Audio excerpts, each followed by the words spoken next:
Welcome back. સુરતમાં આંતરરાષ્ટ્રીય cyber ગુલામી રેકેટનો જે આખો મામલો છે, રેકેટમાં ફસાયેલા વધુ એક ભોગ બનનાર વ્યક્તિને મુક્ત કરવામાં આવ્યો।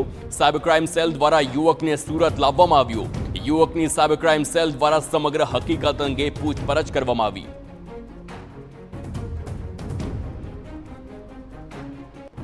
તો યુવકના જણાવ્યા અનુસાર રેકેટમાં માત્ર ભારતીયો જ નહીં, અન્ય દેશના નાગરિકો પણ ફસાયેલા છે। ખોટી રીતે મ્યાનમાર લઈ જવામાં આવે છે અને ત્યાં રેકેટમાં કામ કરાવવા માટે ટ્રેનિંગ પણ આપવામાં આવે છે। તો કોણ લીડર હોય અને કેવી રીતે વ્યવહાર કરાય છે, સાથે જ આવો સાંભળીએ યુવકે જણાવેલી હકીકત। उसमें ऐसा होता है कि अकाउंट हमें देते हैं, फिर उसके ऊपर से हमें ग्रीटिंग सेंड करने रहते हैं कस्टमर को। ग्रीटिंग सेंड करके जब उसका रिप्लाई आया तो हमें ट्रांसलेट, हमें जो लीडर होते हैं उनको देने पड़ते हैं वो।